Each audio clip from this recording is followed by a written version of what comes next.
We want to thank you for once again um, listening to our through the Xenosverse stream.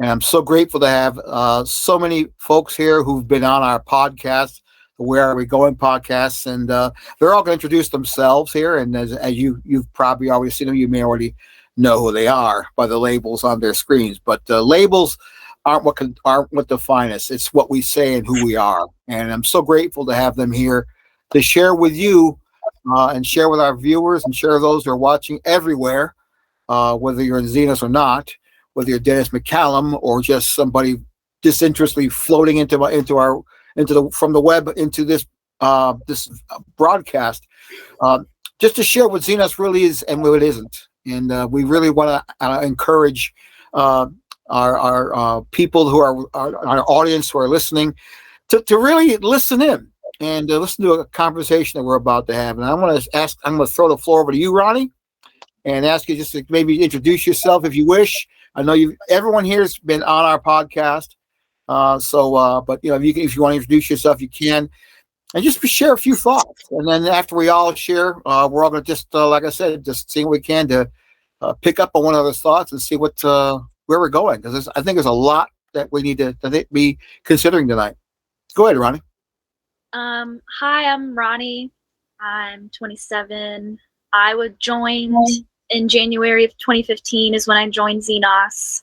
Moved into the ministry house about October of 2015. And then I was fully involved and committed until about, I think maybe right at the start of the pandemic of 2020. Moved out of the ministry house, had a horrible time, made me want to leave, and then I left. And now I'm very passionate about trying to get people to see what this crazy church is just right here in Columbus, Ohio, and also really trying to advocate for the people like us who have to hold these meetings and defend ourselves and share our truth and to try to get it out there. And I'm really interested also as to why Xenos is really gung-ho on just complete and total denial of their mistakes. So that's about it for me. Good thought. I think about the screen. Megan, I think you're on my screen. Megan, you're next. So, so if you don't mind me calling you on a spot, sorry. All right. So my name is Megan McGowan, and I was a member of Xenos from 2012 to 2016. I was disciplined out of my home church, and shortly after went into a partial hospitalization program. And it is an experience that just still deeply affects me today. And it's been challenging how prior to Xenos, my faith was the foundation of my life. And after Xenos, I just feel very confused and I don't know, I feel like almost like a sham or something. But it's hard. And it wasn't till I went to the, mental hospital that I was able to start recognizing the abuse that I went through and that I shouldn't try to go back to the group after what happened. And I just desperately want to help other people not get to the very low point that I reached through my involvement there. So I, want to share my story. I want to do, whatever I can to, help others from being so damaged by this group. Yeah. Justin, it's good to see you again on my screen. That's who's next. That's a little different probably where you're at, but jump on in, Justin. Good to see you again. It's good to see all you guys, but we got next there.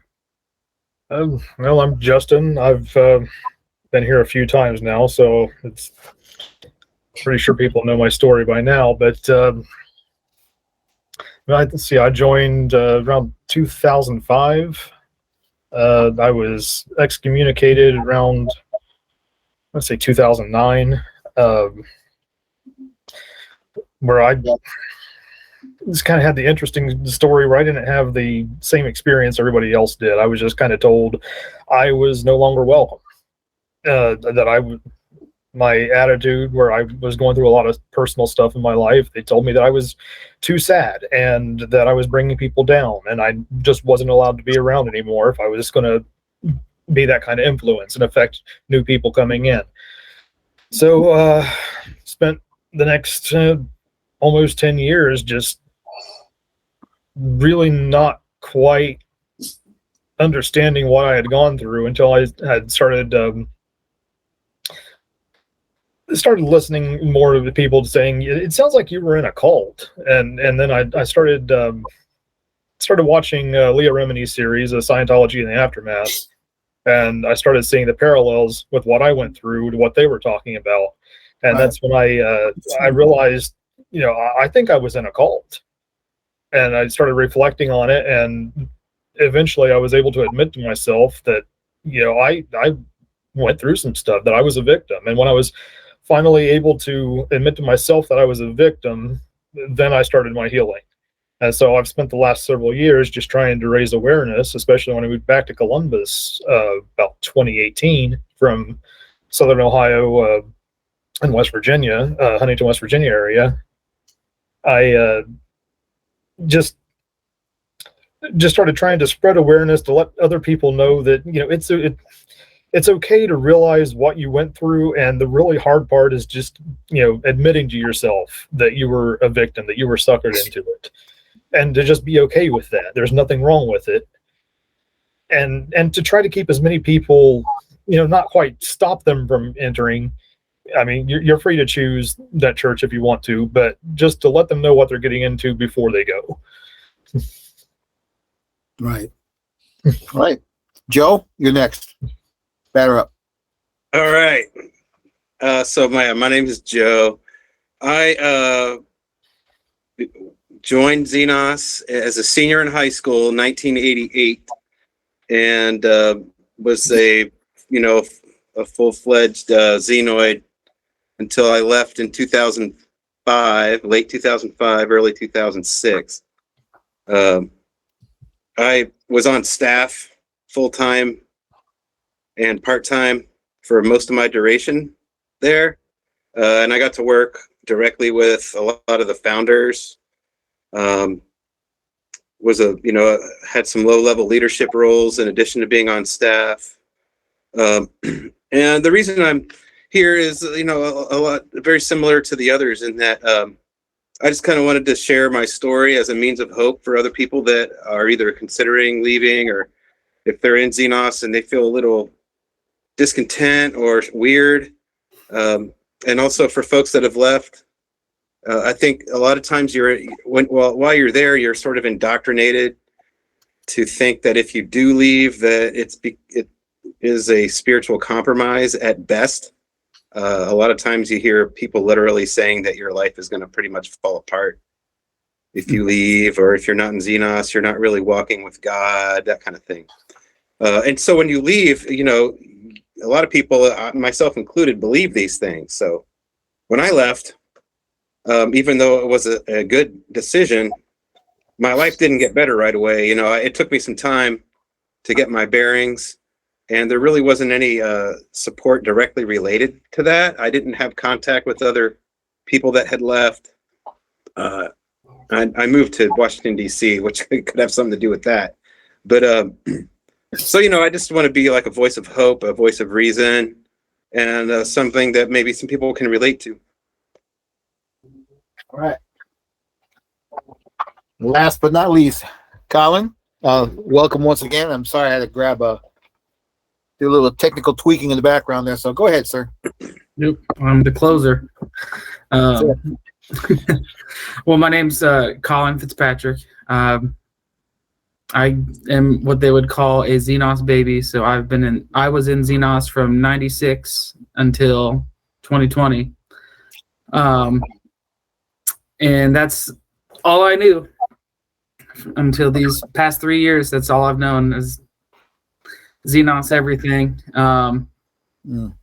I grew up only knowing their teachings, their way of life, their viewpoints, their everything. I was completely sold on it up until probably about a year and a half ago to maybe 2 years. I was still sold on it after I left the church. So, I mean, it took a while for me to even get out of what I had learned, since it's literally been my entire life. And my parents have been in it for longer than I've been alive. I mean, they were in it since they were 25 years old, maybe even younger. And they're both in their 60s now, and they just left this year. So wow. They've been in it for a very long time. My sister was in it. I mean, my entire family grew up in this church, so that's all I've known. And breaking away from that has been a struggle, but it has been the probably biggest relief I've ever had in my life. I feel like I'm able to think for myself and speak for myself and actually make my own judgments on things, and not what, in their mind, what God and what Xenos wants for me. And so I'm very grateful to be able to be a part of this. And yeah, I guess that's all I got for you. Cool. Great. So we got a really good cross section of people who've been in Xenos for a big portion of its operative time and have been at all different kind of levels of things. So what are some of the things, and again, I don't want to dominate this, but what are some of the things that's going on right now in the minds of people in Xenos right now? I mean, there's been a lot going on regarding the dissension and people who are having all kinds of conversations like we are, trying to raise the points are. So what do you think is going on in Xenos? What's happening there? What are some of the things that they might be worthy for them to really be thinking about right now? And I'll let you guys, speak to that and just tell them what you think's happening, and what you maybe hoping people will come away with all this. And anyone can chime in. I'm just gonna drink my water. So I think it's hard on one hand to answer that question because of the intense shunning, losing your community, losing my best friend, that I'm not in contact with people anymore. I mean, at first when I left, the leaders told people that they were not allowed to initiate contact with me. And if I did try to talk with them, they just wanted, to make sure that I was truly repenting in my heart, and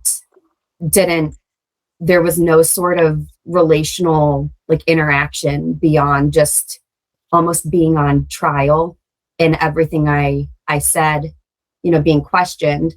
So I'm, from that sense, very removed from it. The only real interaction I guess I've had, more or less, is just from, with with one of the elders. After the Daily Beast article came out, James Rochford, he wrote a response to it. And so the only words I got, were his response to, my portion of what I had said when I was interviewed for that article. And it was just very, very dismissive. And took the word right out of my mouth. I was going to say that. Yep. Yeah. And then otherwise it's, stuff from, the news, or what you hear from, there's a support group for, ex-members on Facebook, and, heard some things about people who recently left because they didn't like the response that Xenos had, but it's all, secondhand information that I have, other than what elders have, publicly posted. Mm-hmm. Right. So what should they be? What's some of those other sort of issues that all this that has gone on? What are some of those issues that have been raised that people are properly thinking about now, big time? Anyone want to swing at that one? What you mean? Which people? The folks that have left, or the folks that are still there? It could be both. If there are Oh. people staying, well, the people that are obviously there are invested, and they believe in that church. They believe that they are actually a bastion of moral gravity and central, a foundation in their life. And so they've been having to hear a lot of very bad press.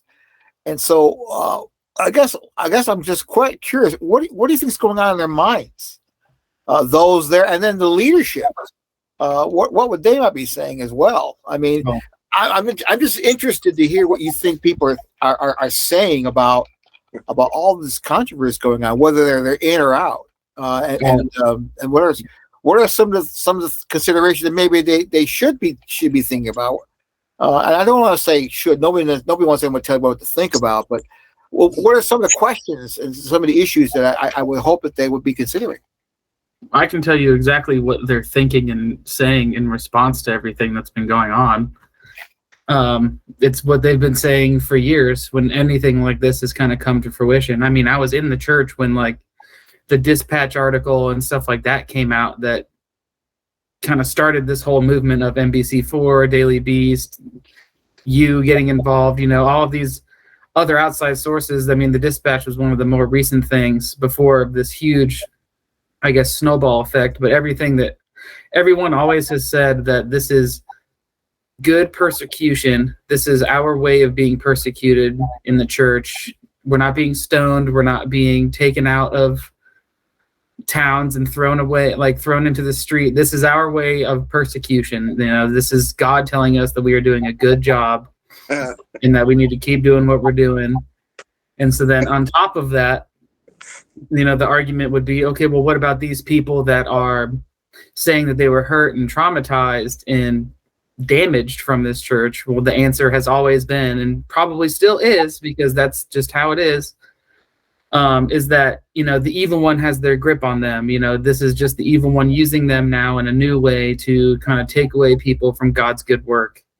That is what it's always been. I mean, like I said, I grew up on this. That is guarantee you, that is what people are telling a lot of people in the church that are sold on it, is that this is good persecution and that it's the evil one's work on these people, and they're trying to sway us away from what God is trying to do. And for the people that do leave, they're considered good pruning. That's what it is that these people were meant to leave so that the church can grow. And then their response has been, let's go to new states. Let's start something new somewhere else. And so they're taking this persecution as we need to leave to go somewhere else because God is showing us that we need to expand and get out of this market because there is a lot of persecution. And it's just like Paul traveling from city to city. They're trying to build up in new places. And so that is literally what they're doing. They are sold on that. Wow. Sounds pretty familiar, huh, Joe? Yeah. It's like, it's always like somebody who leaves and expresses discontent. It's always, well, they're just bitter, or, and it's also, they're not walking with God anymore. Or the devil is, has this grip on them. They're lost to the world. Yeah. And this is good. Yeah. I mean, I was in Xenos. There was a mass exodus in the early 90s where literally half the church left. Most of them went to the vineyard. And it was the same thing. There was never any introspection or wondering, not any sincere wondering what's our side of this? Where's our opportunity to grow? It's always just them. Bye, guys. Thanks for leaving. You're making our church better. It's what the pruning thing is basically that, Yeah. Us versus them. Yeah. I've had a lot of, oh, go ahead. No, you go ahead, Ron. I've had a lot of interaction. These guys have heard it from our support group on Facebook, but anytime I post on my Instagram, I'm very outspoken on my Instagram. I don't know why that platform, and on Facebook, just social media in general. I every now and then will just share something, or Xenos will post something really deranged, and I'll post it and kind of share how I think, and just trying to get people to know about what's going on. And every time I've done that, I've either received like a text from an old mentor, like one of my old best friends, and the texts have always been about them. It's always, hey, it's the same message every time. Hey, heard what you've been saying. I'm really sorry that you feel that way. Very much coming from the side of just, I think they're in denial. I think there are people that I've talked to who have been genuine, and that's appreciated. But for the most part, I think, and I get being in denial, when you realize your church is under this really harsh scrutiny, it's kind of scary because you're like, well, this is my life. So I get that, but I also just think it's weird that they're just trying so hard to tackle us down and chase us down and be like, hey, I know you're trying to share what you think, but this is what I think, and you're wrong, and you're bitter, you're in the world now, just all this stuff, sorry if I hurt you, but I didn't actually hurt you, and you're just very much that way. And the last message I received from someone is someone I don't really know, and she sent me like a 5-paragraph thing that was basically like an advertisement for the adult group. She was like, hey, It's disgusting. yeah, it is disgusting. I'm like, go away. No offense, go away. I don't want to hear from you. I don't want to hear about your amazing new home church. Not to be mean, but it's the truth. I'm happy that she is happy in her group. That's great for her. But I'm like, it's just very much, I think they're trying to take our experiences and trample over it and just be like, no. Because that's, I remember the email chain is just so horrible when you're in Xenos. They have this like big, not secret, but it's like a big insider email chain, and that's how everyone communicates, and it gets really out of hand. Yeah. And every now and then, like I remember when the first Columbus Dispatch article came out, everyone was flipping out. And Conrad or someone said something. It was one of the elders, and they were like, this is what we're going to do. The strategy is we are just going to bombard the internet with our positive experiences. And I was like, that's so lame. It's lame. That was Brian Lowry. Yeah, I was going to say one of them, I don't even remember their names. I've blocked them all out of my memory. But yeah, I think some people are scared, so they're in complete denial and they're trying to defend themselves. And I think other people are in denial and they're just not, they're the bad eggs. They're like, no, we're in denial. And this is amazing. We're in utopia. Yeah. And Justin, we had a brief discussion a while back, well, not too far back, in which you raised a really excellent point about how it seems that part of Xenos' leadership's response to some of the controversy is just like Ronnie's saying, just making people throw themselves at ex-members once again, over and over, and basically trying to try to convince them that things weren't really that bad. That you really you didn't see it correctly, but if you come back, well, we're going to show you what it's really like. And it's basically a re-victimization. People who have been traumatized and have left are being stalked again by Xenos recruiters and people within there, because they perfectly know really well how to manipulate these people, how to say the right words. And maybe you can comment more on that, Justin. You made some great points in a little offline discussion we had. You're muted, Justin. Justin, you're muted. It's hard for me to see. Sorry, I've got allergies, so I keep muting myself so I can cough, and I forget to turn myself back on. All right. Was that the discussion we were having where I said maybe we need a disclaimer or something that, those of us that have been on the podcast are not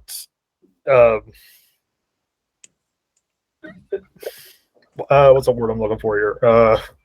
It was one with it was with you and Jessica we're talking about, and we were talking about maybe discussing that point. Yeah, you did mention a disclaimer. Yeah, it's like it's not giving permission for you to contact us. Is that what it? Yeah. Is that the discussion we had? Okay. Yeah. I mean, I don't really know what else to say other than like what Rodney was just saying. It's like, yeah, they'll contact you and they'll just, well, I mean, I don't get contacted anymore. Not since James stopped, stopped contacting me. But yeah, it's just, wait, you're just mistaken kind of thing. It's like, we're still fantastic, we're still great, you just got it all wrong, you just need to see it from our point of view. And it's like, no, I don't need to see it from your point of view. I was in your point of view. Every one of us was. We all we're trained the same way. We all we're told what to think. We all practiced that. We know what's going on. I don't know why they think those tricks work on us, because yeah. I mean, what else is there to say? Yeah, it's like we were doing what they were doing at some time or another. So I'm like, I know how this works. I tried to recruit people. We know all the tactics, So yeah, it's like they only have one point of view, and we now have 2, 3, 4 different points of view here. I mean, they're the ones that are in their narrow-minded lane here and can't see the bigger picture. Which is funny, because when I was in, one of their biggest talking points was how, especially when they were talking about like prophecies, about how it's hard to see a mountain range when you're close up to it, or no, when you're far back, you only see one mountain. When you get up close, you see multiple mountains. I was like, well, they're still far back that they can only see one point of view. It's like the forest for the trees analogy, I guess. And I may think very differently if people did contact me, but I've actually not had anyone contact me. And I'd honestly been hoping some people would. Like, I miss so many of my friends, like, especially who used to be my best friend. Mm-hmm. And like, I don't know, I still have like dreams about her and miss her, and just like, I don't know, but I don't know. I just feel like a leper or something. I don't know. Yeah, I understand that. I mean, I think about people all the time that I would like to just hang out with, just watch a movie with or something. Play a game. Go to the park and throw a frisbee around or something. They're people that we hung out with. Most of us lived with. Yeah. That we don't get to see anymore. Yeah, I understand that completely. Go ahead. Oh, okay, thanks. The other thing is like when I have seen people, for one thing, very few people have initiated with me, hardly any. And I've been out of Xenos for, I'm a little math challenged right now, but so I left in 2005. So gosh, going on 20 years, and that's kind of a problem for me. I mean, these were people, Xenos talks about how they champion relationships and but man, when I left, those all ended.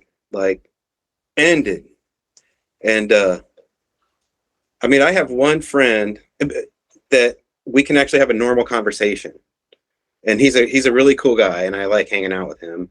When we hang out, I don't feel like he's trying to manipulate me. I don't feel like he's talking down to me. I don't feel like he's working from the assumption that I am a compromised person. But I think a lot of times that's kind of the vibe you get from people that are still there, especially people that, have a vested interest in maintaining power, like the elders or anybody on staff. Megan, which kind of I was thinking about what you said earlier about how you saw an elder's response to your contribution to the article in the Daily Beast. And, I worked for Billy Graham. I've worked with Youth with a Mission. And in addition to that, I've done a lot of personal travels, visiting churches and just trying to learn from various churches and edified my life through those varied experiences. And so I've seen a lot of churches, and I've gotten to know a lot of pastors and leaders. And whenever you encounter a church that seems dysfunctional, it's always a top-down thing. The people that go there, they're almost always, cool, down-to-earth people with good hearts and good intentions. And I think that's the case with Xenos. Having worked directly with the McCallums and some of the other leaders there, I've formed a strong opinion that the core issue there is arrogance. And I hate to kind of call out specific names, but I do think it's a McCallum thing. I think it came right from Martha, who I got to work with quite a bit when she joined the college ministry in the early 90s. I'm sorry, who's I just wanted to ask, who's Martha? I've never heard of that. Martha is Dennis's mom. Dennis's mom. And Oh, when I was there, she was a better revered as sort of a holy person. That's the only way I could put it. I knew of her years before I got to meet her and work with her. And so when I did meet her, I was sort of in awe of her and just, kind of very intimidated, actually. And the person I got to know, unfortunately, wasn't a godly person and was really smart, but used that intelligence to manipulate people, usually through, making them feel bad about whatever decision that they're making that she didn't like. And I think that she really, raised her sons that way. And so it continues. When I've interacted with, when I've read things that the elders have released since this, outpouring of discontent, it really reflects that same arrogance. You just see people concluding that, they're not walking with God anymore. How can you possibly walk with God when you're not in Xenos, the best church maybe in the world? And that's not an exaggeration. I've heard elders say this might be the best church in the country. yeah, God told me personally it's the best church ever. Yeah. I remember that was the first red flag I noticed in it. College connection, when they have I think juniors and seniors, at least seniors in high school, come to kind of check out the college group before they would, transition up. And then they're trying to convince them, to obviously stay in Xenos, or now Dwell, or, whatever they're change their name to. But I remember Conrad was the main speaker, and he said, the thing is, don't pick a school for academics, whatever. You obviously want to put God first. Also, most people change their major, or they don't even have a career in what they major in. There's no point in picking a school for academics. And consider what we have here. This is unique. We've traveled all over the country trying to find another church like this one. Yeah. If you know of one, let us know. We're trying to find it, but we haven't found any out there. That's pretty much verbatim saying we're literally the best church in the US. So if you choose to move anywhere else, you're choosing something else above God.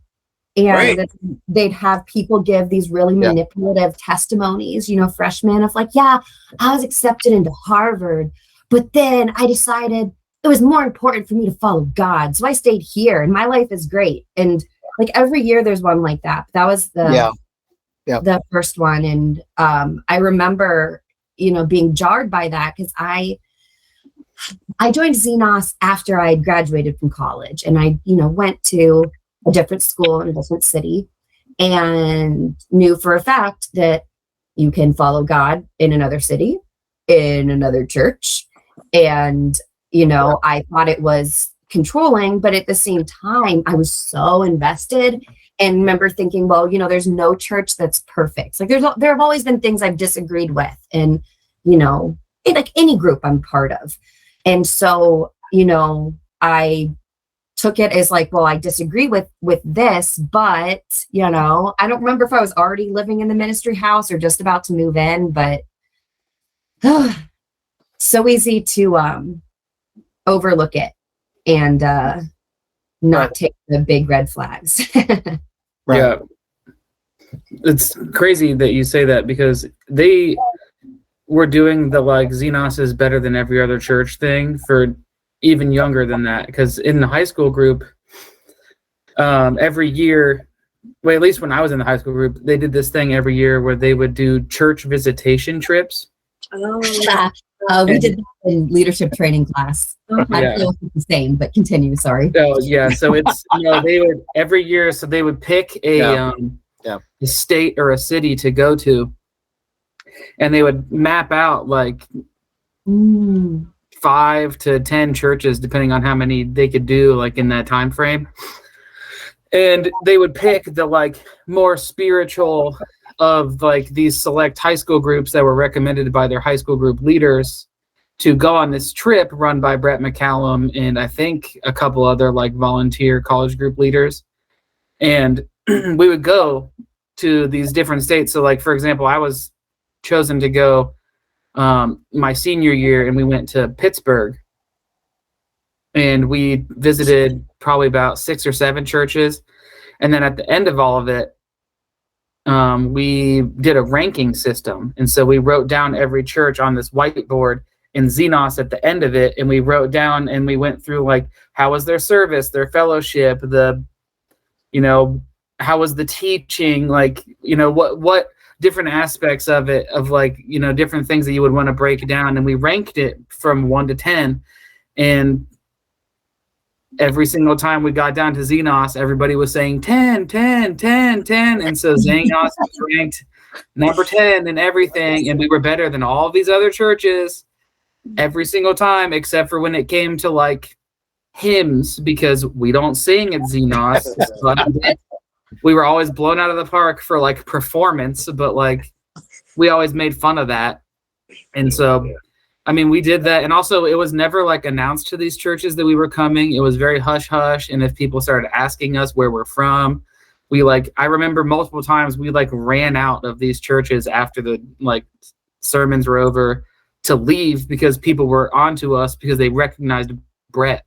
And so we had to leave as fast as we could. And it was like, It was so weird, but we thought it was so fun because we're all in high school. So, I mean, like you have freshmen to seniors in high school going and doing these trips every single year, ranking these churches in different states. I mean, it was absurd. Like thinking back on it now, I'm like, why did I do this? I can't even believe I spent 4 days in Pittsburgh with all these people, just basically telling myself the Xenos is better in every single way. Yeah. Can I share a story real quick? Yeah, go ahead. Sure. It was right after we got the new building where they currently are. The church paid for the elders to go travel like for at least 2 or 3 weeks around the country visiting churches, and to come back and share their experience. Right.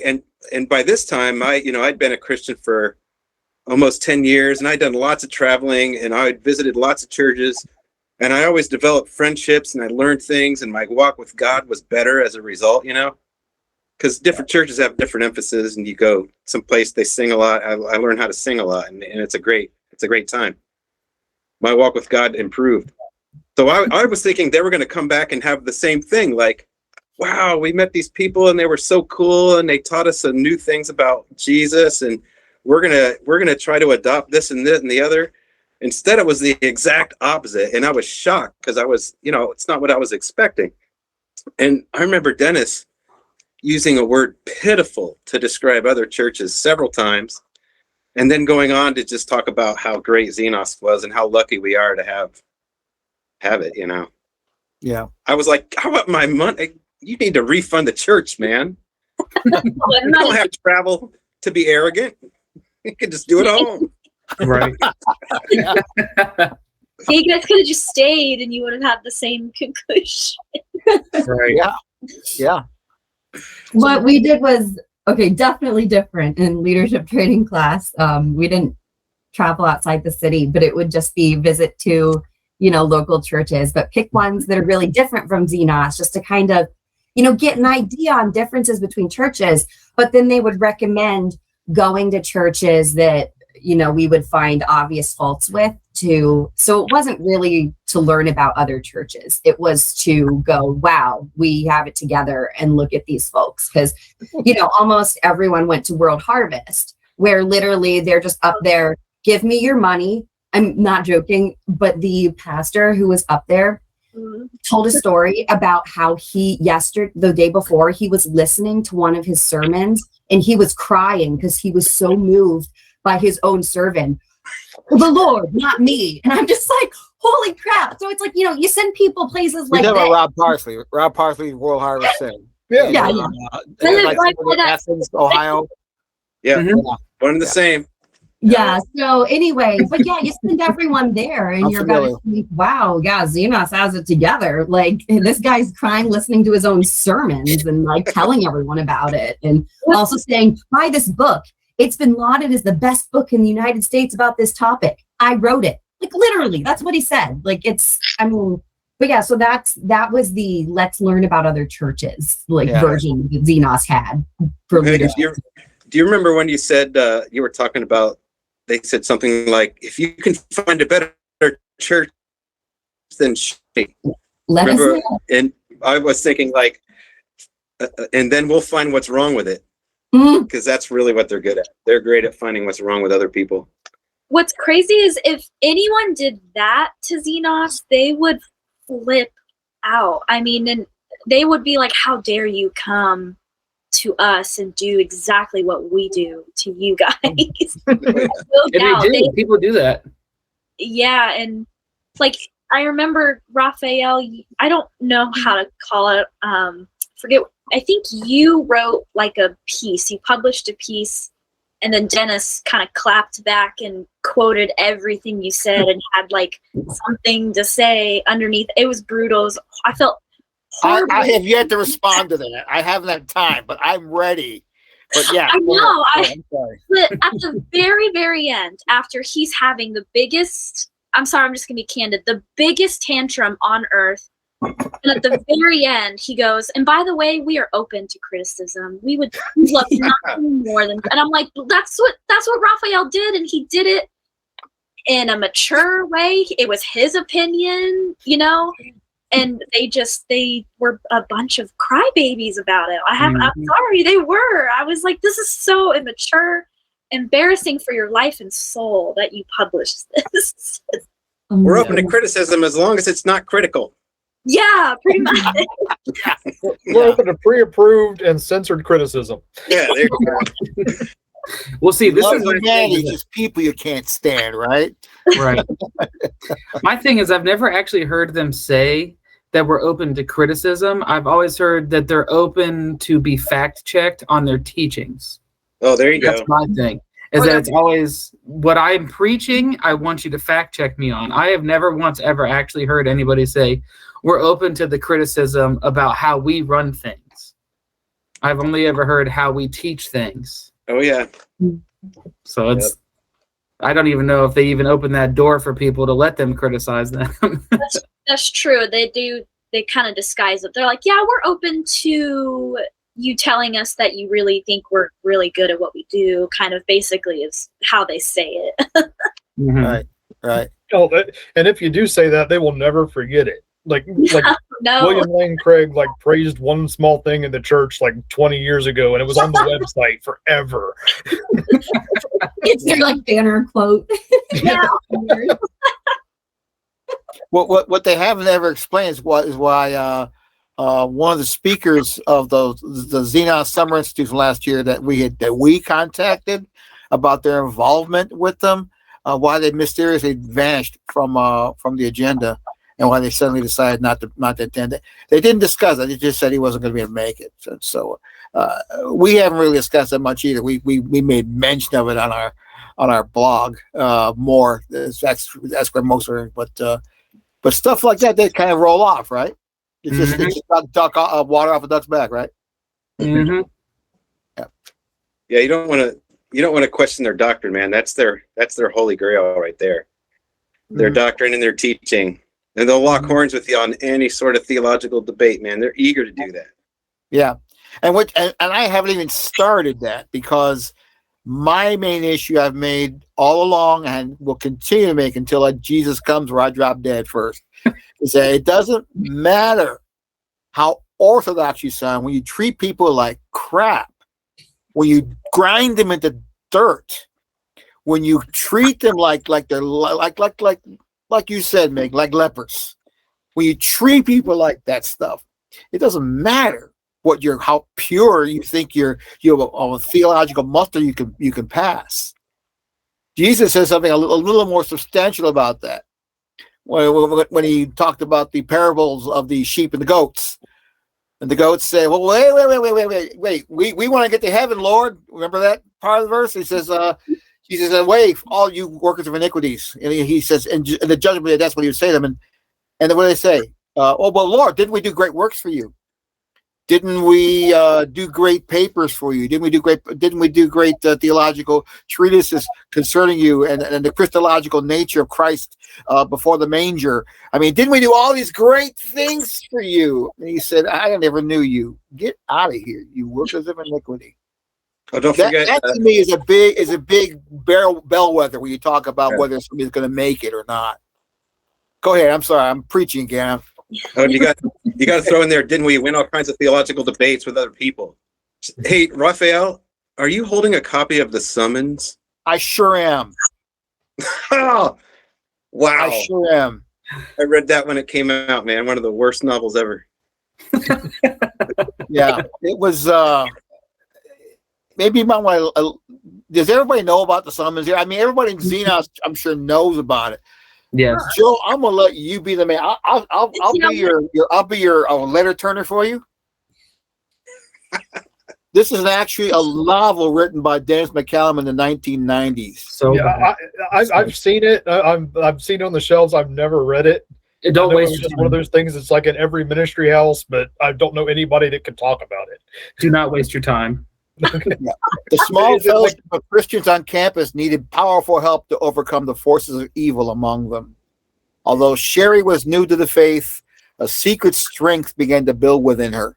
And as the dark forces launched their most diabolical attack, she was summoned to the battle.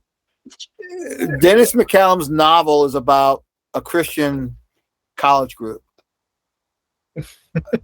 Does that sound predictable in some way? I mean, I think somebody sent it to me. I've been meaning to read it, but I've been reading it off and on. But everything you guys have been through is here. I mean, it's just a playbook of Xenos right here. It really is. Is it an instruction manual that's written like fiction? Yes. Okay. Yes. Joe, what was the reaction? I mean, what were they doing in Xenos with this book? Were they making it like a 10-part study or something? What were they doing with it?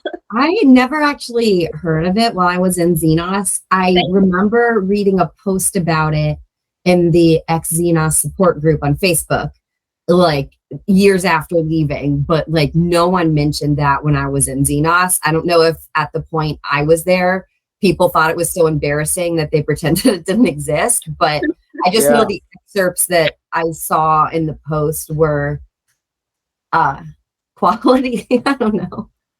It was yeah. Mark Twain once described the Book of Mormon as chloroform in print.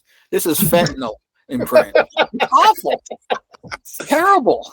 Yeah. Wasn't it about how the male leader was like, he was just like so attractive and so awesome that people wanted to follow God because of him? And then I think the idea was he was writing that maybe with the idea that was him in it. Oh yeah, no doubt. I don't know. It just sounded like the worst romance novel ever.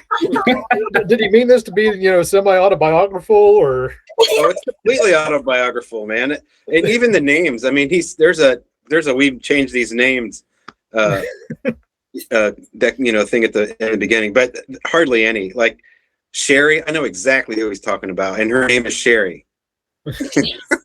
You're right. Sherry's a name in here. Yeah. Yeah. So, like the gargoyle on it, is that supposed to be like Starling Hall or something at OSU or?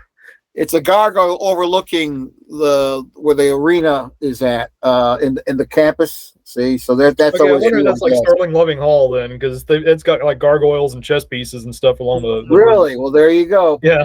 Freudian slip. So there you go. What can I say? You know, So it's even OSU that's on the cover. that's what it looks like. Yeah. I mean, but it says something about the ego of somebody. I mean, just how much of that man's influence is just so endemic to the whole enterprise. I mean,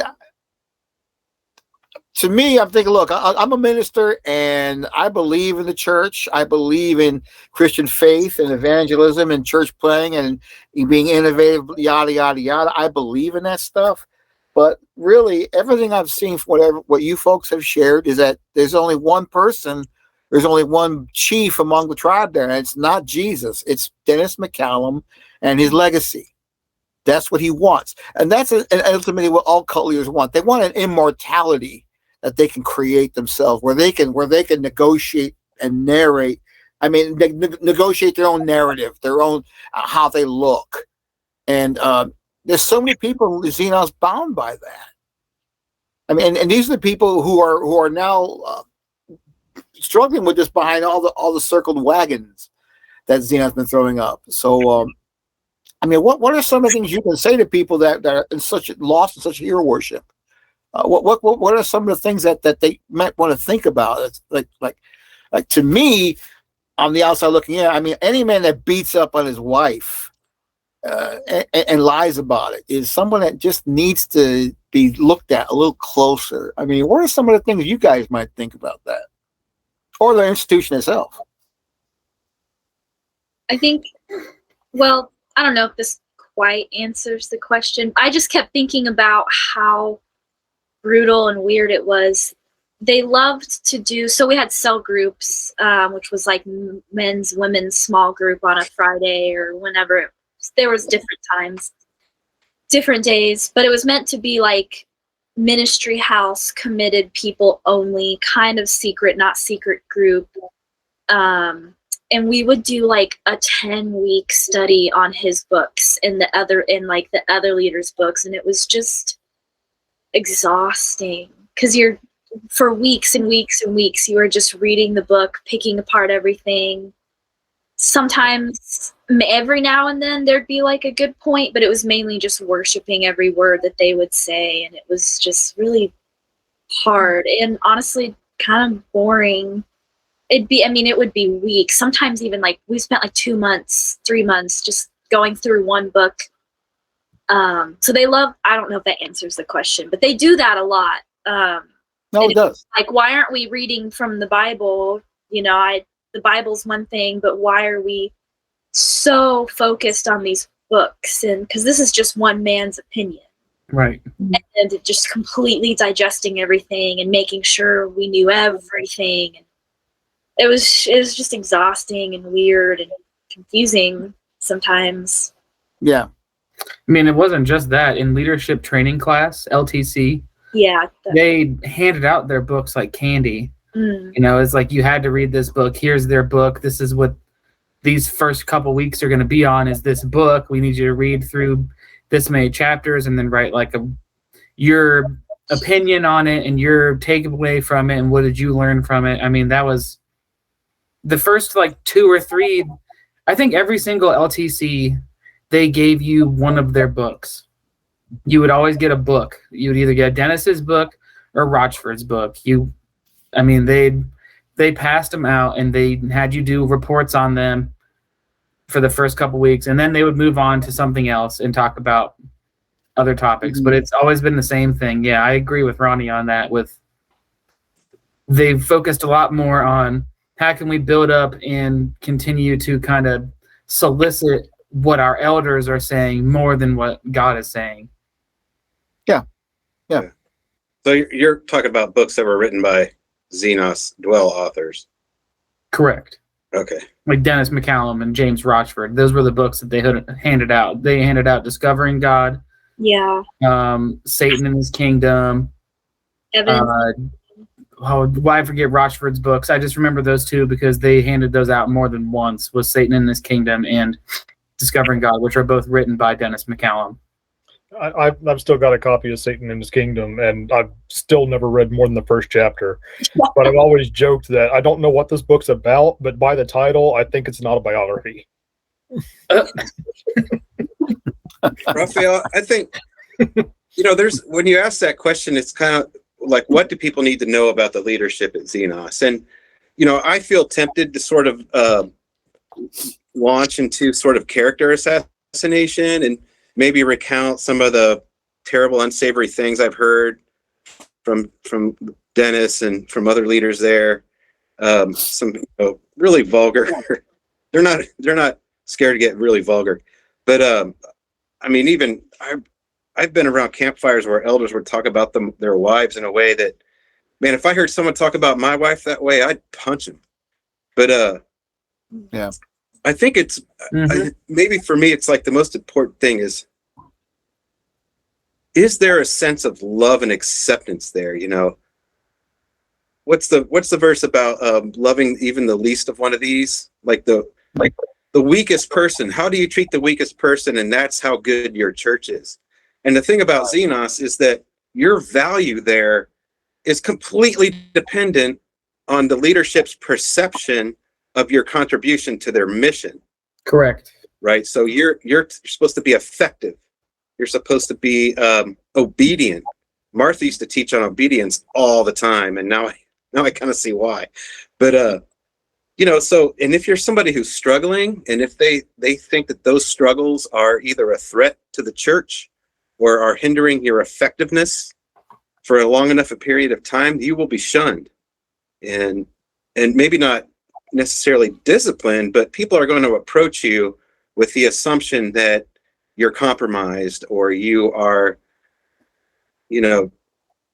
not worth the investment. There's not going to be the return on investment for their time. Yeah. And so, when you ask, like, what do people need to know? It's like, well, how loved do you feel by these people when you interact with them? Or do you feel more like a cog or an employee who has a performance review and, benchmark expectations? And are you meeting those expectations? Are you meeting them fast enough? And it's all about their own assessment of people. Like, that's the arrogance. Yeah. It's like, I can assess you. And that's my job as a Christian leader, is to assess you and encourage you to love and good deeds by telling you just how much you're failing. Yeah. I can't think of anything more tiring and probably more traumatic than to be continually treated like you're a work in progress. You can't be accepted just for who you are. Right. You can't be loved and met right where you are. And then your friendships are all based upon that. Yep. Not just acceptance, not the simple love that Christ commands us to shed to others by His Spirit. That's not there. It's something else entirely different. But you're taught and you're believing that this is the Spirit of God, when it's just really, sentiment. I mean, I hear these brutal stories of how people are disfellowshipped and treated. And like I said, I still my mind goes back to one of the first people I met in Columbus that she had been she was disfellowshipped after basically confessing, to having been sexually active, which I'm sure none of you, that's never happened to you. And she confessed to that, and then she had to give this detailed account of what she did, who she did, when she did it with. I'm like going, where's the verse in the Bible where it says you got to confess like that to a group of people? Where is that at? And there's a whole church, 50 years of tradition, Joe. Isn't that right? 50 years now? 50 years of this church built upon that kind of relational dynamic, and it's embedded in there. And I'm just wondering, how do people free themselves from it? Colin, why did your parents leave? They saw what happened to my wife and I. They tried to do their own thing for a very long time in the adult group, and then they were forced to co-lead with people and they didn't see eye to eye. And then because my parents were the ones that were in butting heads with these co-leaders, they were removed from leadership and from the servant team, and they were stripped of all their titles basically. And because of that, they were pretty beaten down. They had to change home churches. And then they'd already been hearing from my wife and I how everything was kind of a lie. And we had been just baited along, manipulated, tortured. I mean, it is basically torture. I mean, you torture yourself doing the things that they want you to do. You're jumping through hoop after hoop after hoop, even though they tell you, you can come to God as you are, come to us as you are. But when it gets down to it, you're not. You have to perform and be exhausted for them to view you as someone that's acceptable in their church. And so my parents saw that, and eventually they got fed up because they started to see that finally, because I mean, my wife and I had opened their eyes to really pay attention to what was going on around them, and they saw the same stuff happening to them. Now that they weren't these leaders that kind of were able to do what they wanted to do, they were now these workers, these people in these home churches that didn't have any power anymore. They started to see what it's really like to be under somebody's rule, and they got out. So, I mean, that's what led them to leaving. Do you guys think there's a lot of people in Xenos struggling with that kind of doubt, and they just gloss it over and Absolutely. make it perfectly invisible? Absolutely.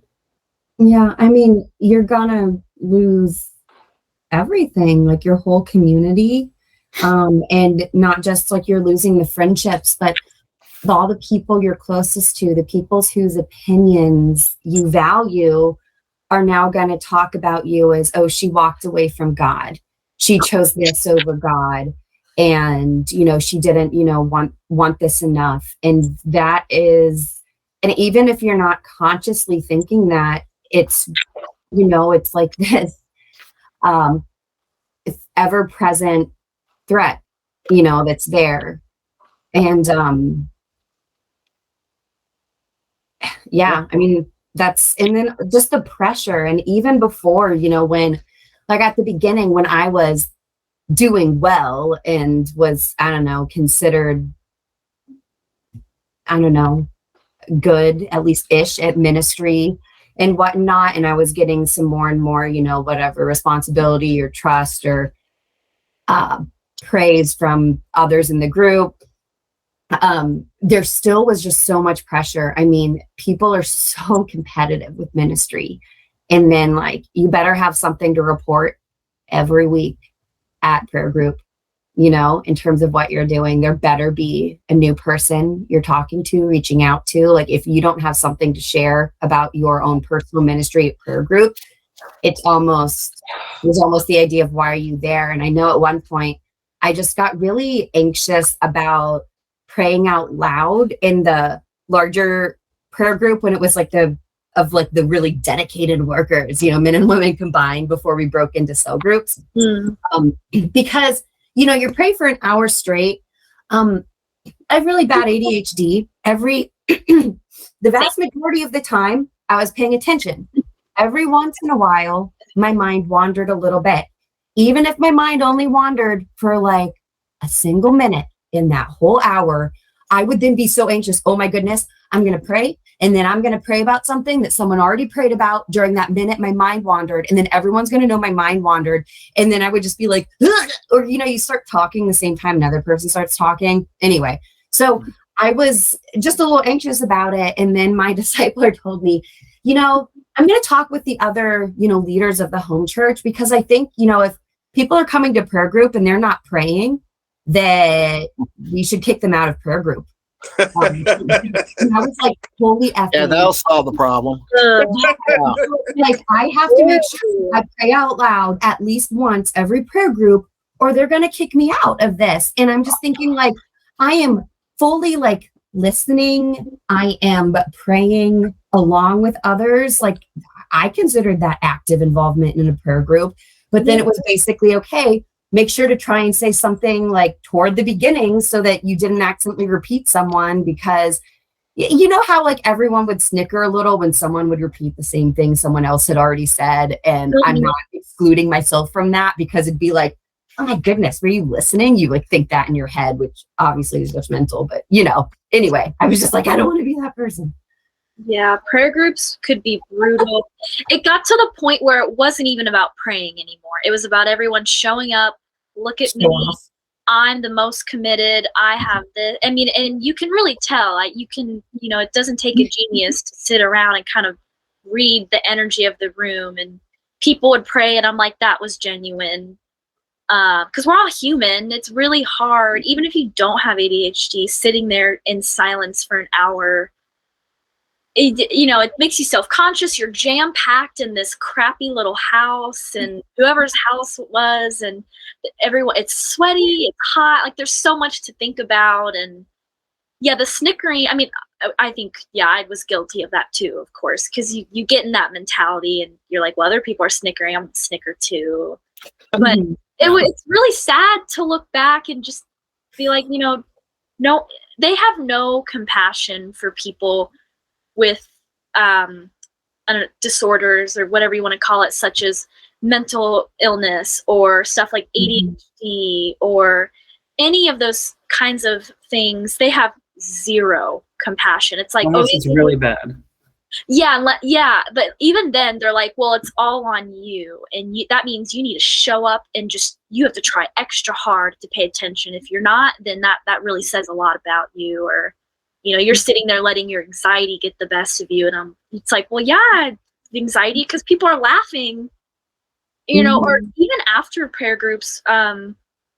I'm not a namer, but we had a couple people in our group that were like me, had ADHD, and people were very unkind. We had a guy that would occasionally repeat a prayer, and I always like, I feel you, man. Like, like it's hard to keep up. And afterwards, like a lot of our girls would make fun of him or make fun of anyone and be like, can you believe so-and-so? They weren't paying attention. And I'm like, it's very high school. It's the bullying. I mean, and this is all for a prayer group, imagine, and afterwards you have cell group where it just gets worse, completely worse. And it's, yeah, Megan, you have a lot of good points. Her group is something I don't miss from that environment. Yeah. I'm getting so triggered just hearing this. There's so many bad memories, especially the whole why are you even here thing that you were saying, Megan. It's like I've heard, like, one of my worst memories in Xenos is one of my friends at the beach. She was on the verge of she couldn't decide whether or not she should leave or stay behind or I mean stay with the group, or I mean she was really on the verge there. And I just remember, since he's an elder, I'm going to drop his name, is Chris Hardy, just standing in our house, just pointing out the window at her saying, what the is she even doing here? She doesn't belong here. This isn't a vacation. This is your commitment to God. And it just screaming. And it's just, and this was my friend he was talking about, somebody that I cared about. And yeah, I mean, and even, with prayer, like nothing about prayer group is organic. Nobody went there to pray. It was gossip. It was a gossip circle is what it was. And it was a hazing ritual more than anything. It wasn't prayer. And I remember, if you didn't have anything to pray, it's like people would come and it's like, okay, well, I've been talking to God and he wants me to tell you that it's like, what do you mean? Like, what do you mean God wants you to tell me what I need to be doing, how I need to commit myself more, who I need to be reaching out to? Like, you're claiming divine intervention on me? It's like God didn't come to me to tell me that. Yeah. It's I mean, I'm sorry that I'm yelling and I'm upset now, but I mean, this really upset me hearing this again. This is stuff I haven't even thought about in a while. Horrible. Yeah, I'll tell you what, Justin.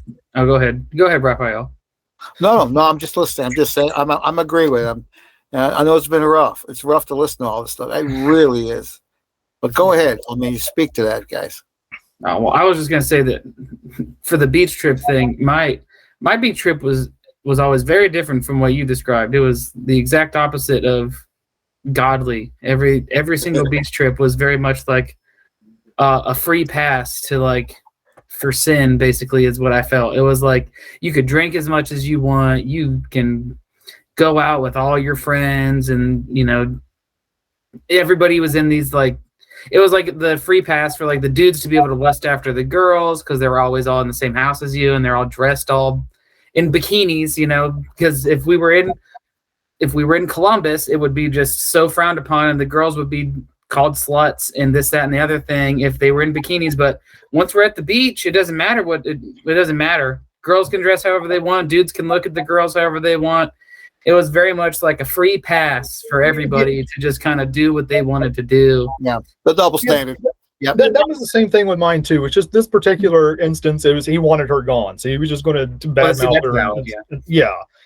And you're right. There's a lot of things that went on at the beach that was acceptable only at the beach. But and some of the worst things I'd ever heard came from my time at the beach. Like absolutely. Like Raphael, you've I know I've said I don't really want to talk about it on the podcast, but and you've tried to coax it out of me a little bit. But I mean, my first time actually, you know, one-on-one with Dennis McCallum. Well, one-on-one. I was with Chris and James. They invited me to, you know, hang out with them because Dennis was coming over. But they were telling me about this debate that he was with, and he had a female opponent, and all he did is just over and over again kept repeating, "That stupid effing C. I hate that stupid effing C."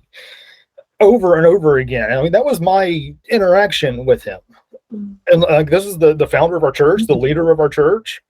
Yeah. This is why I was never impressed with him. Why I never had like this worship for him that everybody else seemed to, is because I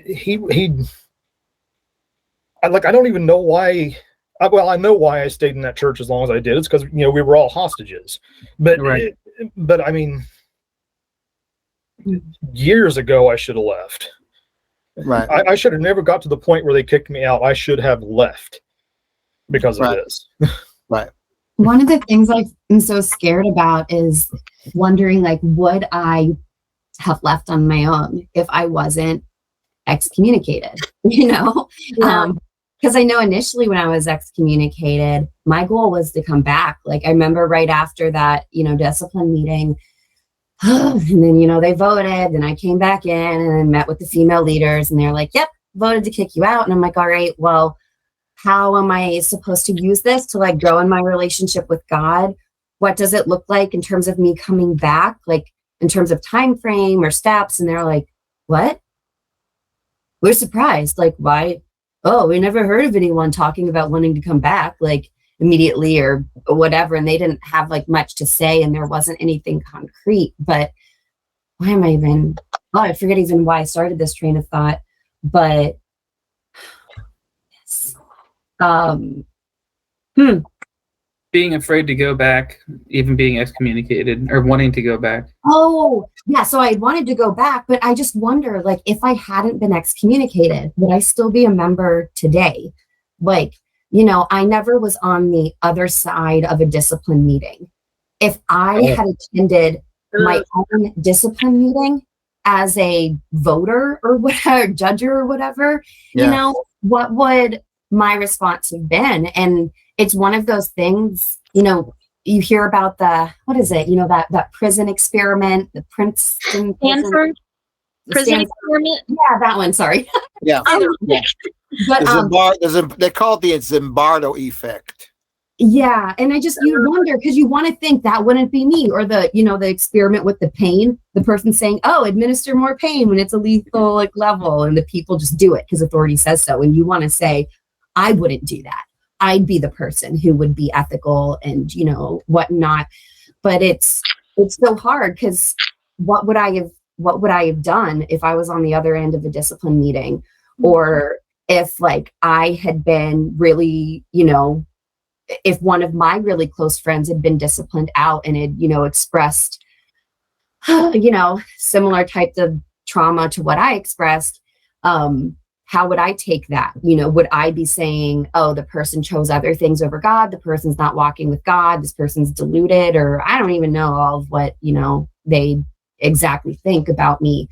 But it's scary, because I don't know if I would have left. I want to say I would have on my own. Like, I wish I chose to leave, you know. Yeah, I wish I would have chose to leave too. And I think about it all the time. It's like, would I still be there now? And the answer is probably. Like, Right.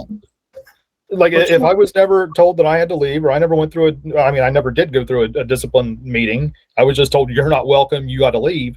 But I mean, if I hadn't been kicked out, would I still be there? And probably, yeah, because I was blind.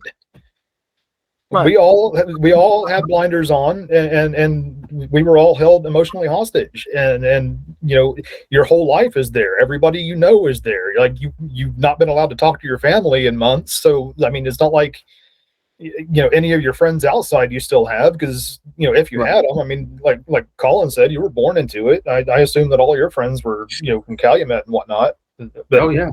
Yeah. So I would I still be there? And I have to say, yeah, probably. If Do you think though, by state, I understand you guys have been through some pretty awful things. I mean, it's very obvious, but do you feel somehow guilty for having stayed? I mean, you didn't know any better. That's my only thing I could say to that is that, if I'm allowed to say anything, is that, look, you know, you guys didn't know better. You were led to believe that these were the most virtuous and honorable people of God that you could ever associate with. So when they led you into some pretty awful crap and made you part of the machine, you didn't know better. You believed your choices were entirely circumscribed by that conditioning. And if you had more data, maybe you could have broke free, but you didn't. Raphael, the thing is I did know better, and I still went with it. I did know better, and I still ignored every red flag. Mm-hmm. Well, you know, I look back on my years there, and I think I can think of specific instances where I was just treated really poorly. And I look back and I thought, man, I should have left then. Why did I keep coming back? I mean, leaders were literally calling me stupid and insulting me. How could I have gone back to that? And you know, the answer to that question could either have compassion or it can have judgment. And Right. one thing that the most freeing thing I've learned since I've left Xenos is that essentially there's nothing wrong with me. You know, when you're there, it's that idea that they use against you subtly. There's something wrong with you, and we're here to help you grow. And if you leave, it's because there's something wrong with you, and you're going to have to live with that for the rest of your life. That's false. There's nothing wrong. I mean, you can look back on these things with judgment or compassion. And since I've chosen compassion, it's just lifted I feel a lot better. And I just feel more acceptance. And it took years for me to get there. It probably took about 7 years for me to actually have a sincere, positive thought about myself. And I remember where I was when it happened. And, you know, thank God that it did, because it just exponentially grew. Like, wow, I have a positive thought about myself.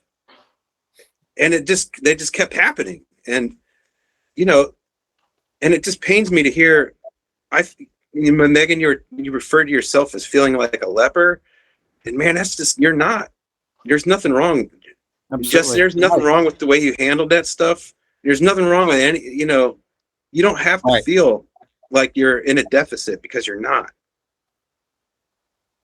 Right. And that's really my hope for people that leave. They can free themselves, because when you leave, you know, when I left, I was so hurt and confused that I didn't really want to go back, but it took 18 years to get that hurt, you know. But I know so many people like Megan, when they leave, they're like, okay, I got to get back because that's the right thing to do. No, you know, maybe someplace else is better for you. Right. You know? Right. When they let me go, I always said that was the biggest favor they did for me, was when they kicked me out. And I think about it, it's a quote Fight Club. when it comes to that church. It's once you've lost everything, you're free to do anything.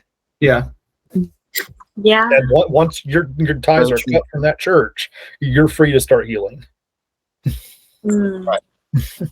Right. Yeah. Because you're in bondage otherwise. You're in bondage. You don't know what to think. You don't know what's right or wrong. I'm sorry to interrupt you, Megan. Go ahead. Was it you, Ronnie, or Megan? I'm sorry to interrupt you guys. So. Oh, I don't remember.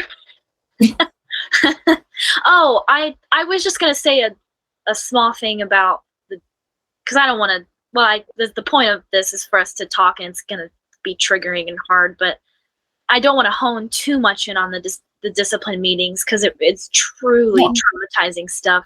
Right. For everyone involved, especially, I want to be careful with my words because I don't know what it's like to be kicked out or asked to leave. So I can't even imagine the pain of that. But another thing is there's the guilt of having participated in that. I cry every time I think about participating in a discipline meeting, like the act of raising your hand and voting to kick someone out. And looking back, I didn't even agree. It's so scary. And I know that it's not anything compared to what it was like to probably have to sit up there and be voted to kicked out. But Yeah. just the guilt that you carry and being, why would I ever do something like that? And I'm not going to share what that person did, obviously, but looking back, it was just a blip. It was what they did it wasn't wrong at all. It was just a human being. And to think that us as a group, we have the audacity to sit there and go, get out, raise your hand. We don't want you here. And to be told you cannot ever talk to this person is just right. It's so inhumane. It's so dark. It's so evil. And I have nightmares, and I'm sure you guys have nightmares about it too. Right. Oh, it's just awful. And sadly, that's the legacy that Xenos is leaving for untold thousands of people. Yeah. And it's got nothing to do with Christian liberty or freedom. It's got everything to do with human control. You were conditioned to all feel that way and treat people that way. When every one of you knew deep down inside, this isn't right. This isn't the way it should be. But you went along because you trusted. You thought. Right. There's something good about it. Yeah, Ronnie, I'll tell you why you raised your hand and voted. You raised your hand and voted because it was theater. Everybody in there had to do it because if you didn't, you were going to be the next one in the middle of that circle. Yeah. Oh, and the letters that they have you come together and write letters or prepare a speech. And I would say maybe one speech that we heard was genuine. It was just, you're hurting and we want to help you. And all the other speeches, it was total, it was fake, it was theatrics. It was all about them and not about the person in this horrible spotlight. It was all about, it was very selfish. Yeah, you're right. It's peer pressure. And when you have something like ADHD too, I'm sure you guys can understand, it's stuff like boundaries and trust gets really muddy because our brains are a little different. And so looking back, I just think and they knew we had a couple people who were like me. We had a young woman who had a little bit of a learning disability, and just looking back at the control, making sure that we felt pretty much brainwashed and would, and not just our group, but I've heard other groups act like too, where they're like, we got to make sure the vulnerable people are going to vote yes. And it's just so. Yeah. It's not a vote. It's not a vote. You're expected to do it, and if they'll take note if you're hesitant. Yeah. It's almost a Pavlovian conditioning. People are conditioned to act and do this way. That's what I'm saying. I mean, you were led down this path by people who you trusted. You didn't think they were going to lead you to this sort of mess. You thought this was the most godliest, perfect way, the right way, the correct way, the biblical way to actually live. And it wasn't. It's certainly it's hateful. But anybody who on the outside looking in, they can see it for what it is. But you're like I don't know who mentioned the mountain analogy, but you're so too close to the mountain to really see where it really goes and where it really leads you. Right. Yeah, the thing is they'll take like, I mean, when I became a Christian, that was a real experience for me. That was a profoundly real experience for me. And the thing is they take that and sort of inject some of that human arrogance into it, and then, taint God's love with their mission. So it's kind of insidious in that. Yeah. It's not just some charismatic, smart person manipulating people. It's them like taking advantage of people's real conversion experiences with God, and then kind of pushing them into the whole Xenos mindset. Yeah. The human effort and the arrogance. Right. Mm. Well, that's coming right up. Go ahead. Ronnie, I just What were you going to say, to Raphael? Go ahead. I was just going to say we're coming up on 90 minutes now, and we can keep going. We didn't really agree on a time set. Usually about an hour and a half is usually about good. But if you want to keep going, I'm by all means keep talking. I don't want to be a wet blanket by any of this. I just want you to know we hadn't agreed on it, but you can just keep going.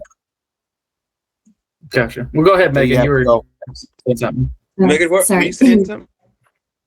Yeah, I wanted to say, Ronnie, I just want to say to you, I hadn't ever met you prior to this video panel, but like, I love you, and like from the bottom of my heart, from the perspective of someone who's been disciplined out, like, I forgive you or anyone like you who would have voted for me out, because it makes complete sense, from that side of things. And I just remember right before my discipline meeting, all of our cell group Bible studies, we were focusing on, all the passages about the importance of listening to counsel and following your leaders, leading right up to that discipline meeting, and, how things were presented, and so I was kicked out, for like sexual sin, which, I had confessed, admitted, like, I agree with the church's stance. Like, I got into sexual sin and I agree, like, I want to repent, whatnot.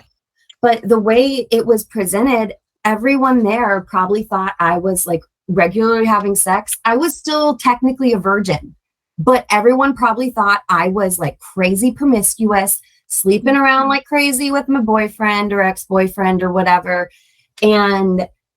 But the thing is, in the meeting, and when people said stuff to me of, oh, you have to realize when you have sex with someone, and I'm thinking, like, I've never actually had sex.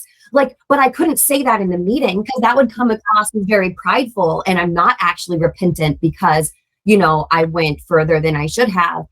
And so honestly, like, in terms of what people heard or thought about the situation, and I'm sure what my discipler said of like, this is kind of, I don't know if there's some sort of like leader recommendation at the end when the person leaves, but at least that's what it kind of felt like there probably was after I walked out for people to vote. That I make so much sense that, that's the way it actually, happened. Yeah. Thank you. I just can't. Yeah, it's hard to fathom having to go through that. And I love you as well from the bottom of my heart. I love all you guys. I don't care if that's weird to say. The support group that we're in on Facebook has been honestly life changing. I never thought Facebook would change my life, but you get to you get to just see and interact with these people where you're like, God, I just thank God we're out of that, and we are now free to be humans and make our own decisions that we think are right for us. Thanks, Megan. And I'm glad you're here. Thanks. Hey, Ronnie, too. I mean, the fact that you feel the way you do, that's just proof that you really have a good heart. You know. Yeah. Yeah. We all do, and we were all lied to, and it's just, yeah, I really liked what you said about having a sincere thought.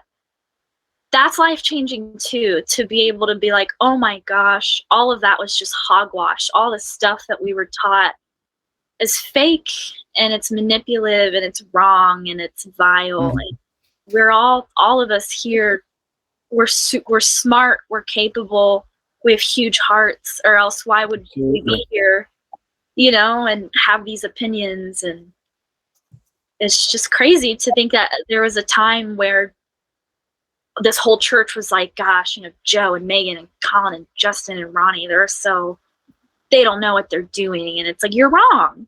You're wrong. You couldn't be any more wrong. And I'm sorry that you feel that way. Right. Right. Yeah. They're lost because Yeah. I think you guys have, you're all completely different. I mean, you all came to me and we've been talking. You're all individuals from different parts of life. And from what I was saying, not a lot of you knew each other at all before you're coming on. You're all telling the same story. You all have the same narrative. You've been through the same pain, the same crisis of thought and conscience. All of you done it separately. So what does that say about Xenos? What's going on internally within them? That's something I want them to think about. All these people who I don't even know are coming and telling the same story as if they sat and had a crib sheet to read from. I don't think so.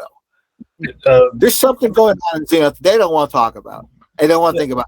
Somebody mentioned about them being mad about us discussing about their being crossed. Well, that's what you're doing.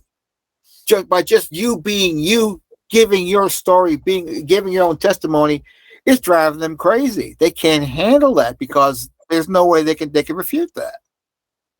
No, and in this panel we've got what, like 30 years between us, or we've got a span of 30 years. Joe, you were there in the 80s. Colin, you were Ronnie were the last ones out. It's like, I mean, that's 30 years of the same stories. Mm-hmm. Yeah. I mean, and Joe, I think you came over to my house one day to get a guitar or something, and so we've known each other face to face 10 minutes.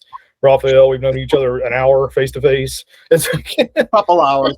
Yeah, Enjoyed the pizza too, by the way. Yeah, pizza and cheer wine. It's and I've not met any of the rest of you, and the church leadership thinks that we're like this coalition hell bent on destroying the church, and that we're all well organized and well funded. With Raphael, I guess you're our out of state tie. But Yeah. it's like we don't know each other. It's That's the strength of diversity. yeah, That's true diversity. It's not conformity. Xenos is a place full of people compelled to a conformity. This is a diversity of unity. These are diverse people with different walks of life, but we all share a common experience. Completely different. Yeah. Mm-hmm. It's true. Talking about diversity, it makes me laugh because it just makes me think of the interview, Raphael, that you and Megan had with Conrad and Kate. And I just remember when I was watching that, like, they picked the only non-white male elders to represent the church. Like, the fakest diversity ever. Oh, and now I bet I'm like 95% sure that was purposeful. Oh, they listen to everything we say, and they know all of our qualms. They know. They think they're smart. They were there. So one of the things that has not come out in this documentary, which, from what I understand, is still up in the air. I can tell you, having been there when we knocked on the door, and the nice but very, very professional secretary said to us, well, there's no one here to talk to you. There are people walking back and forth there, walking at us. I knew people were there that just didn't want to talk to us. And then somehow he got the duty. And then I remember one of my memories is watching some old elderly looking guy shuffling off to his truck out as we were leaving. So, and he certainly looked elderly like. or elder-ish. So I don't know who he was, but he certainly could have been available. Maybe he was on his off day. I don't know. He was in shorts and it was a cold day, so I don't know. But yeah, they knew what they were doing. They were very purposeful in making sure that they were going to control the narrative, and we weren't going to have it, and we just weren't going to do it. I'm just shocked that they even aired it like they did. I mean, we didn't agree to make it public, but they did, and it just showed. It really did make it. It spoke loudly to where they really are. They really all about making sure they come off as squeaky clean. These misunderstood people of faith. Yeah, Standing with truth. I think if any one leader, just one, elder, if just one elder would just be like, hey, you know what? The gig is up. We have messed up. We're not perfect and we're sorry. Honestly, I'll still always be not happy with them, but I think that'd be a great first start, is to be, look at all of us who have participated and said, we're sorry, and the guilt that we carry. And I think it would I don't know what I'm trying to say, but I think it would be significant. I think that was one of your first questions, Raphael, was, what could they do or something along that line. I think just to apologize without advertisement, sorry, or the fake sorry, where it's the sorry but, or the sorry if they were to just say, hey, sorry, this has gotten out of hand, we're trying to go to Florida now. Yeah. And we're sorry, that would do so much. And it's so easy to do, and they won't do it. They just won't do it. I don't think they ever will. Mm-mm. Not to sound pessimistic, but it's easy to do, but it's easy to come before a camera and say what needs to be said. Yeah. But who would that elder be, and what weight would it have? I mean, really, it would be to me like, a painting. They're painting an outhouse, that's been out there 50 years, and it's just still underneath the paint. There's still the crap. I mean, that's the way it is. I mean, I would want to hope that elders would come up, but unless there's a substantial discussion from leaders who are in control, who have, like Dennis or anybody else that can actually speak to and be willing to humble themselves. Now, that's the problem. That's the problem. When you begin to talk about your failings, you got to fess up. You got to humble yourself. You got to realize you crow. And then let's face it, the business side, when you start confessing that maybe we shouldn't have done this, you start thinking, well, how far will it be before the litigation starts coming out? I mean, to me, I'm a realist. I was sued twice by a cult leader for millions of dollars, and by the grace of God, we were able to beat that off. But that was because they were completely into themselves. They were no way going to ever let anybody piddle on their brand name, and that's what we're doing here. In essence, Xenos is getting an awful lot of bad press it's not had to deal with before. Yeah. And I have no intention of doing anything of letting up the pressure.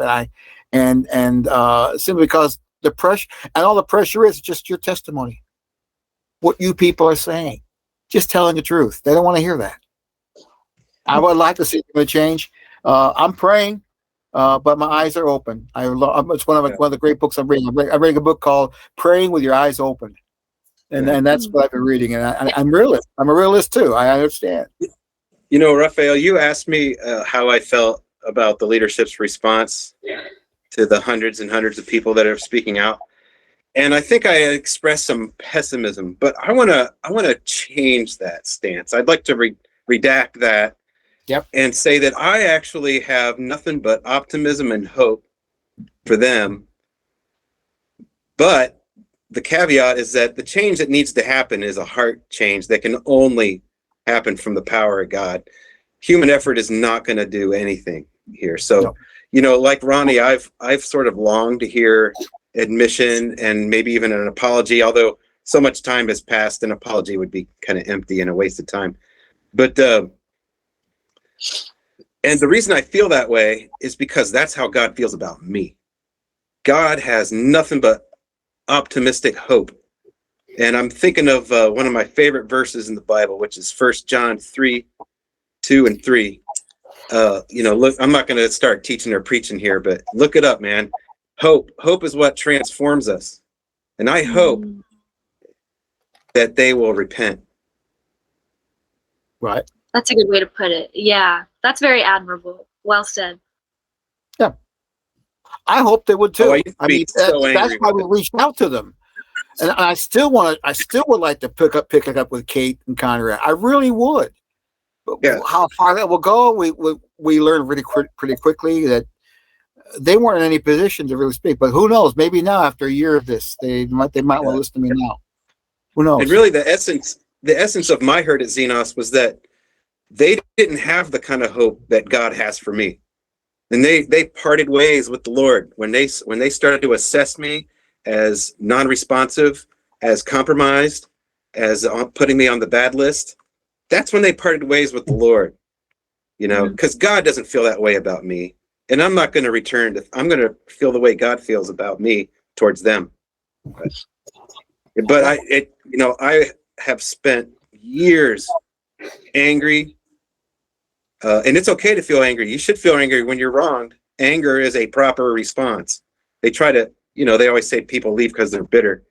Yeah, well, when you get beaten like that spiritually, you should be bitter. You should be angry. You just got to get over it, and I finally got over it. But to be bitter is to be infected by hate, by a malice towards other people. Anger is what it is. It's anger. It's your outrage at an injustice or something wrong. Those are two. Yeah. They're similar, but not the different. Same. And people leave not because they're bitter. They leave because they're angry, because there's unresolved conflict, because they're wrong, because there's sin, because there's hypocrisy, because there's pain. There should be gentle balms of healing. I mean, that's what people leave, and they can't see it though. That's why I said to them, up is down. They can't see the difference. They can't. I don't expect it from them. One response like you said, how God hits them. I'm sorry. I'm sorry. I was going to let you finish. One response that I think we've all gotten from somebody in the church, and you even sometimes see it publicly, is these people that have left, they need to forgive us. And it's like, do you know how badly I want to forgive you? It's like, do you know how badly I just want to forgive everyone, but I need an apology. And it's not like what Ronnie said, which is, honestly what I was thinking right before she said it. Every time it's like, oh, I'm sorry you feel that way, but it's not I'm sorry for what I did. It's I'm sorry you feel that way. Yeah. But here's all this, and you need to forgive me for what I've done to you, but I'm not going to quit doing it to you or anybody else. I just want your forgiveness for it. It's like, that's not how this transaction works. Yeah, that's right. Something that's been kind of stewing, because this has really kind of helped spur my thoughts and just like concerns that I have for like current members and stuff, is that I'm not sure how many of you are familiar with like the sexual assault scandal that happened a couple years ago. There was a leader, like a senior leader in the college group, who was basically taking advantage of girls in his home church, and ended up, he was married and cheating on his wife with these girls and convincing them that God wanted these things for him and for them, and that it was okay, basically convincing these girls that it was okay. And I guess this has kind of spurred my thought of I'm afraid that this is happening more often than we know. Yeah. Oh, yeah. They cover. I don't want. Yeah, I don't want to. No, I guess not voice that they should come forward, and that because they're probably going to be listening to these kind of things, is that you should come forward and you need to acknowledge what's going on is not God's work and not God's will, and you need to move past that. And so I guess that's kind of how my mind has been going, is that I'm just afraid for some of the members of the church that there is something that they're not saying that they're afraid to say because of things like that. And I'm just curious how often that really is happening. We just don't know about it. Oh, I'm certain of that. it's a certainty. Human beings are human beings. You know, if there's people being kicked out because there's sexual sin between consenting adults, you know, you can fill the blank there. There's people being quietly hidden away because of non-consensual things. And we've know all about that. And you've mentioned just one. I don't can tell you how much of that I've heard from people the past few years. There's people that should be in jail right now. There's people should be arrested. There's people that should be put away. There should be all kinds of activity in the DA's office there in Columbus, but there isn't because of the ways Xenos has been effective, been able to squelch reporting of that. But everything's handled internally. Yeah, exactly. Which is one of the most culty things you can do is to handle crimes internally. Right. I mean, I remember Dennis walking around and basically on the beach trip, because that's like around the time that it happened. Dennis went to like every beach house that like had like a big leader in it, and like sat down with all of their home churches and like explained the situation. I mean, it was like Dennis was running the show, making sure that he had everybody's story straight so that they knew that like, hey, we've taken care of this, we've handled it. Yep, I'm on top of it, so don't worry about it. And it's just like, oh my God, it's disgusting. But then the talking points. Yeah. And Raphael, the paper I mentioned, where he was kind of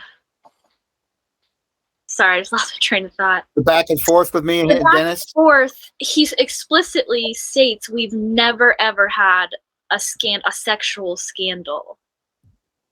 I just can't believe publicly. when I read that. Not that one that hit the public eye yet. Yeah, and I thought, and hearing that, Colin, it just makes it even worse to hear that. I just can't believe that. And see, why would you be that dishonest with the public about something that bad? It's because you hold the church above the truth. You know, it's an idol. Yeah. Exactly. It really is. Folks, it's been a really enlightening evening, and I really hope that we can continue this real soon. Once again, I appreciate your taking all the time you have. We're coming up almost 2 hours now, and I'm really have enjoyed and learned a lot from you guys, and I really am hoping that we can come back on and discuss even more topics in the Xenosverse that I think you guys are uniquely qualified to share. I would hope maybe at some point we might even get somebody within the church, a church member, an elder to join us. Hey, let's be hopeful. Let's hey, maybe I can still get Kate and Conrad to join us. That would be an interesting conversation. And but who knows where is this going? We just hope, if anything, is that what you've shared today is going to give a lot of people a lot to think about.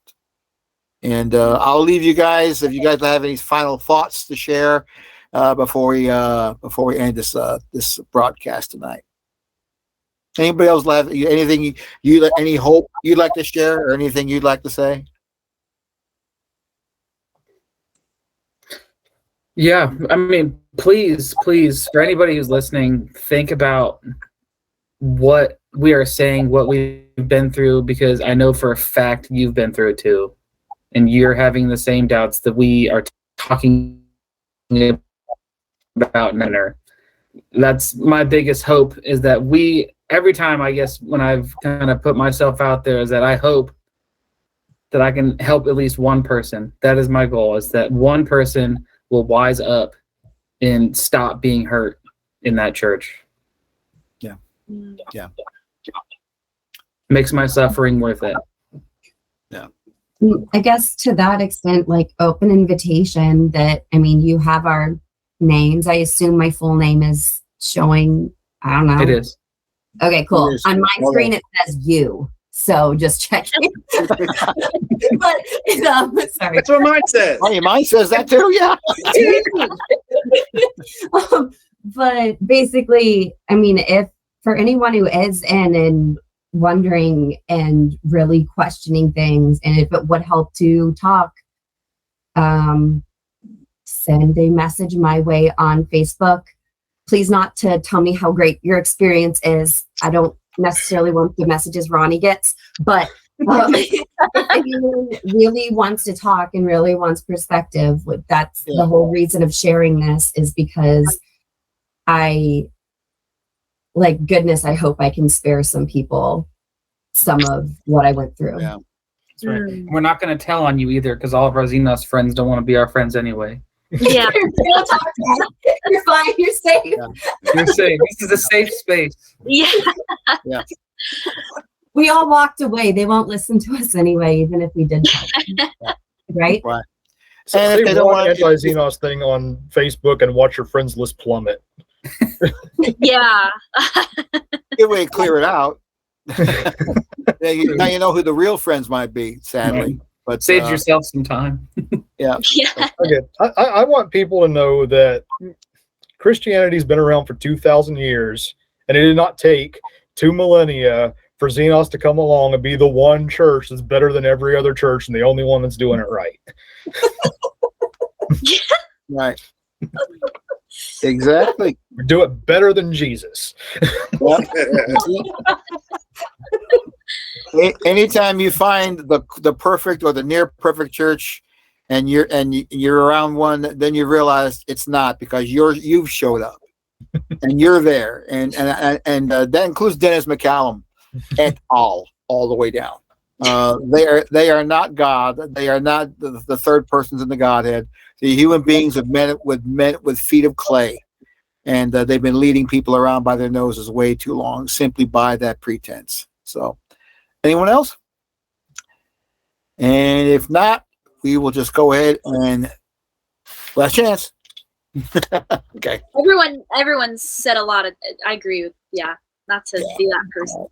Great. Open door policy to anybody who wants to talk. That's it. Yeah. No advertisements though. Right. I'll take them. Yeah. I'm down for a fight. And our Spirit Watch email inbox, help@spiritwatch.org. That's our email inbox. If anybody wants to send your emails that way, and you want to write to anyone here, I can forward them on to you at that point. I can any email we get. We've been doing that. We've been getting email from people. We've been sending them on, and so I just want to let you know, folks, that if writing to such apostates as these is too much for you, you can always send your comments to help@spiritwatch.org. We'll be happy to forward them on to whoever you wish to speak with. So, once again, folks, thank you so much for taking us through the Xenosverse in the last couple hours, and God willing, we'll hope to do it again really, really soon. Thank you so much. Thank you. Thank you. Thank you. Thanks, everyone. It's nice to meet you. Yes, good to see all your faces.